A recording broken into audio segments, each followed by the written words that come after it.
Hi, I'm Dean Bushmiller with Expanding Security, and this is Cybersecurity Vulnerabilities. Let's get started. Cybersecurity vulnerabilities, the concept, is it a threat or is it a vulnerability? Well, let's back up for a second. Risk is threats and vulnerabilities together, okay? The threat, that's the source that may compromise the asset. That is like the malware, like how we did it. Or maybe it's the threat agent, like the WHO, like the evildoer that's over there, okay? The vulnerability is different than that. The vulnerability is the weakness in this particular asset and why it worked. So we need to know about those two things. Okay, so now we've got threats and vulnerabilities. How do we fix that? What is the control? What do we do? Can we remove the threat? Well, yeah, we could stop the malware from being present. Can we stop the evildoer from attacking us across the internet? Probably not. I mean, I have a guy right now that's beating on the front door of expandingsecurity.com, and he's creating draft accounts over and over and over again. And every like minute and a half on my server. Can I stop him from doing that? No. Is he doing me any harm? I hope not. Not yet. So I really can't remove the threat, but I can kind of remove the vulnerability. Now, the vulnerability would be allowing this person to connect over a VPN. I can assess whether they are connecting over a VPN, and then I can say all VPNs are disallowed. So I've removed the vulnerability because I was allowing something to occur, but most of the time it's not that. Most of the time there's an old version of the software, it's vulnerable to this particular attack, and we put the new software in place. Could the new software have a different vulnerability? Yeah, but the old one's gone, so we're okay for now. The concepts near threats and vulnerabilities that we have to talk about do cause some problems. When we talk about risk assessments and we do an inventory of our assets. So these are the things that have business value. They have vulnerabilities, those assets that are out there. There are threats to them, and we put controls in place. Now, what we also do is we inventory the threat agents. Sometimes we'll do this in a very particular way. We'll ask who it is, the attacker, and we may even study this. Like in MITRE's attack, we discuss advanced persistent threats. Then we have to create a calculation for this inventory, and that looks like a heat map, and that's a bad thing. If you watch some of my other recordings that I talk about risk management, especially in security architecture, those heat maps are bad. Okay, well, what about threats times vulnerabilities times information value? Okay, but can we divide the information value by the risk and then go ahead and say the information value is equal to the threats and the vulnerabilities? No, the math really doesn't work out here. But the result is this, and this is the good part. So skip the calculations for now. The result is this part. Is this vulnerability or this situation important? When should we do something about it? Now, we don't just have one thing at work. You've got a lot of plates spinning at work because you have to ask and answer what's the order of the things that we do. Do we patch that system or do we patch that system? Which one do we do next? And so, but as a result of those calculations, we can figure out what to do next.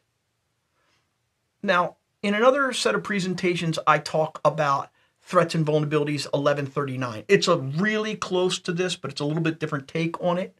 752, 688, and 975 are all about subcomponents about what we're talking about. I will dig into the deep details of each one of those later on. That's not what this is. Okay, so when you find a flaw, you're identifying and assessing a vulnerability across many different platforms for yourself, right? You've got to decide which one of these vulnerabilities. Do we do the Linux machines first? Do we do the Raspberry Pis, or do we do the Windows machines? Which one of these is the greatest risk to us? Now we have to convert that vulnerability into actionable information. Patch that one first because we've got a patch. Oh, we can't patch this one, but we can block the port. So we don't always do software updates. Sometimes what we say is there's no fix for this any other way, so we've got an intermediate remediation. There is an organization of these cybersecurity vulnerabilities that we can look to. Now, this comes in a couple of different components. The first is the NVD, the National Vulnerability Database. There are both scored and unscored situations within there or entries within there. The scoring system, CVSS, that's the Common Vulnerability Scoring System, describes the severity of the flaw based on a number. So everything has a number. What are those things? Well, those are CVE IDs. We don't call it Microsoft's version of this particular software with this, we don't do all of that stuff. What we do is we say, okay, here is a database entry. And the last time that I looked, as of January of 2026, there were 330,000 of these entries in there. Now, by the way, that's not all of the entries that are out there, not all of the vulnerabilities that are out there, because there's a lot of stuff that isn't covered in the National Vulnerability Database, but that's not this discussion. Scanners and the reports that they generate use these CVE IDs in outputs so that we can read this list and all agree on these numbers.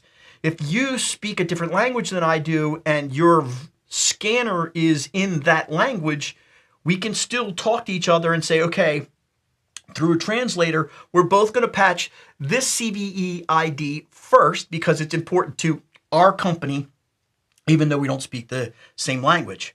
That's why we don't use the terms, like we don't use stage fright or any of those other terms that you would hear out there when we're talking about patching in our environment. We may refer to that casually, but that's really not a good idea. Okay, so you go, well, Dean, can I see this stuff? Oh, sure. You can go right to the National Vulnerability Database. This is going to pop up here, and it's going to give us a list of vulnerabilities. Now, what we'll see here is the identifier all the way over there, when it was published, who it was published by, and then a little bit of detail on it right here, but not everything. What we have to do to get a little bit more detail is, and I'm going to click on the link, and that's going to give us this particular ID. Now notice, right now it says CVS version 3, and there's the score there. If I click on CVS version 4, oh, they haven't scored it yet for that. Well, they haven't gotten to that yet. Well, wait a minute, can I go back to version 2? No, they haven't done that one yet either. Oh, well, they don't need to do that one because that's the old version. We're probably going to do this new version and the next version up. And then what you do is you see this thing right here, which is the vector, which we'll talk about in the next section. So you can see it. But then there is some other information that you should be paying really close attention to, and that's something called OVAL.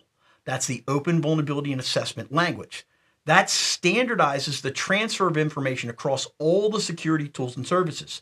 So if you've got a scanner here and you've got a patcher over here and you've got an intrusion detection system over here, they're all going to talk to each other and they're going to use that Open Vulnerability Assessment Language, along with something else that we're going to talk about later on, which is SCAP.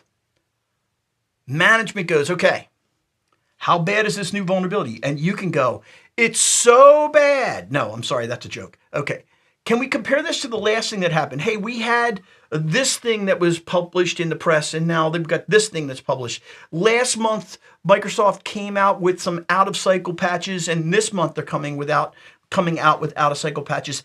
Where are we in this stuff? And should we go ahead and slow down what we're doing, or can we go full steam ahead and you just patch everything?